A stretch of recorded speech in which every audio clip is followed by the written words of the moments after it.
ఉషోదయం ప్రేమించు కాపరి ఉషా కిరణాలు ఉదయకాలపు వాక్య భాగమునకు మిమ్మల్ని ఆహ్వానిస్తున్నాం. ప్రార్థన. మమ్మల్ని మిక్కిలిగా ప్రేమిస్తున్న పరలోకపు తండ్రి, ఈ ఉదయకాల సమయానికై వందనములు స్తోత్రములు చెల్లించుకుంటున్నాం. నీ కృపను బట్టి మరి యొక్క దినమును అనుగ్రహించిన నీ ప్రేమకు స్తోత్రములు చెల్లించుకుంటున్నాం. ఈ ఉదయకాల సమయమున నాతోనూ మాతోనూ మాట్లాడము, నీ వాక్యము చేత బలపరచుము, నీ కృప చేత నడిపించుము. దేవా, నీకు అంగీకారమైన జీవితమును కలిగి ఉండేదానికి నేర్పించి నీ ఎదుటనైనా మేము నిలబడేదానికి సహాయము చేయమని యేసు పరిశుద్ధ నామమున అడిగి వేడుకుంటున్నాను పరమ తండ్రి, ఆమేన్. ఈ ఉదయకాలపు వాక్య భాగము మార్కు సువార్త 9వ అధ్యాయము 49 మరియు 50వ వచనమును చదువుకుందాం. ప్రతి వానికి ఉప్పు సారము అగ్ని వలన కలుగును. ఉప్పు మంచిదే గాని ఉప్పు నిస్సారమైన ఎడల దేని వలన మీరు దానికి సారము కలుగజేతురు? మీలో మీరు ఉప్పు సారము గలవారై ఉండి ఒకరితో ఒకడు సమాధానముగా ఉండడని చెప్పెను. చదవబడిన వాక్య భాగములో ఉప్పు నిస్సారమైతే అది ఎందుకు పనికిరాదు అన్న కార్యమును ప్రభు మన ముందు ఉంచడం చూడగలం. ఉప్పు రుచినిచ్చేది.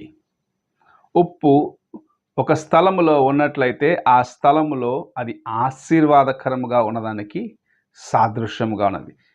ఏ ఆహార పదార్థములో ఉప్పు వేయకుండా మనము తినలేం. మంచి కూర, మంచి వంటలు చేసినప్పుడు సరి అయిన పదములో ఉప్పు వేసుకుంటాం.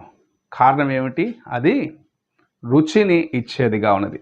ఆహార పదార్థములలో అది కలిసినప్పుడు మనకు రుచిని ఇచ్చేదిగా ఉంటుంది. ఉదయకాలమున మనము దేవుని యొక్క కృపను ఇలాగూ సంపాదించుకొని ఆయనను ఇతరులకు ఇచ్చేవారిగా ఉండాలనేది ప్రభు మనకు నేర్పిస్తున్న కార్యముగా ఉన్నది. రుచి లేకుండా నీ జీవితము అనగా యేసు ప్రభు లేకుండా నీ జీవితము నువ్వెంతగా ఇతరులకు ఆశీర్వాదకరంగా ఉండాలా అని అనుకున్నను సరే అది ఎంత మాత్రము ప్రయోజనము లేదు. ఉప్పులో ఉన్న ఆ సారము, ఆ రుచి లేకుండా పోయినట్లయితే నువ్వెంత వంటలో ఎంత ఆహార పదార్థాలను చేస్తుండగా అందులో ఎంత అది కలిపినను సరే అది తీసుకొని వెళ్ళి కుప్పల పడివేసేదానికే పనికొస్తుంది. అలాగనే నీవు కూడా యేసు ప్రభువుని నీ జీవితంలో కలిగి ఉండకుండగా నేను క్రైస్తవుని అని చెప్పుకొనటము వ్యర్థము. నేను క్రైస్తవుని, నేను ఇతరులకు యేసు ప్రభువుని చూపిస్తాను అని చెప్పుకొనటము వ్యర్థము. యేసు ప్రభువును నీ జీవితములో నీవు కలిగి ఉన్నప్పుడు ఇతరులకు ఆయనను చూపించగలవు. అది ఎలాగంటే నీ జీవిత విధానమును చూసిన వ్యక్తి ఇతడు క్రైస్తవుడని గుర్తించగలిగింది నీవు క్రీస్తు పోలే నడుచుకున్నప్పుడే. క్రీస్తు యొక్క స్వభావము నీలో ఉన్నప్పుడు, ఆయన ప్రేమ నీలో ఉన్నప్పుడు, ఆయన యొక్క క్షమించే మనస్సు నీలో ఉన్నప్పుడు ఇతడు క్రైస్తవుడు, ఇతడు యేసు ప్రభుని వెంబడించేదాన్ని బట్టి ఆయనలాగా జీవించి ఇతరులను ఆయన కొరకు సంపాదిస్తున్నాడు, లేకుంటే ఆయన వైపు నడిపించే వ్యక్తిగా ఉన్నాడని గుర్తించగలరు.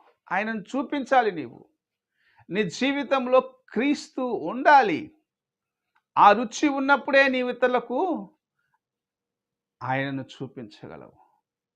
లేని ఎడల నిన్ను తీసుకొని వెళ్ళి బయట పారవేసి కాళ్ళతో త్రొక్కే దానికి మాత్రమే నీవు పనికొస్తావు. అంటే ఎవ్వరికి ఉపయోగము లేని ఒక జీవితమని ప్రభు జ్ఞాపకం చేస్తున్నాడు.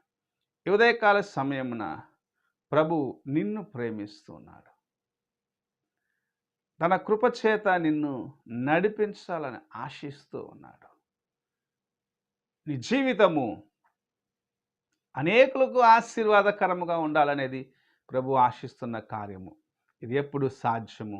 నీలో యేసు ప్రభు యొక్క సుగుణాలు ఉన్నప్పుడే, నీవు యేసు ప్రభును ఇతరులకు చూపించినప్పుడే, నీ జీవితంలో యేసు ప్రభువు యొక్క ఆశీర్వాదములను ఆయన యొక్క వాక్యములో ఉన్న రీతిగా నీవు నడుచుకొని ఇతరులకు చూపించినప్పుడు మాత్రమే నీవు దేవుని యొక్క ఆ రుచిని కలిగిన వ్యక్తిగా ఉంటావు.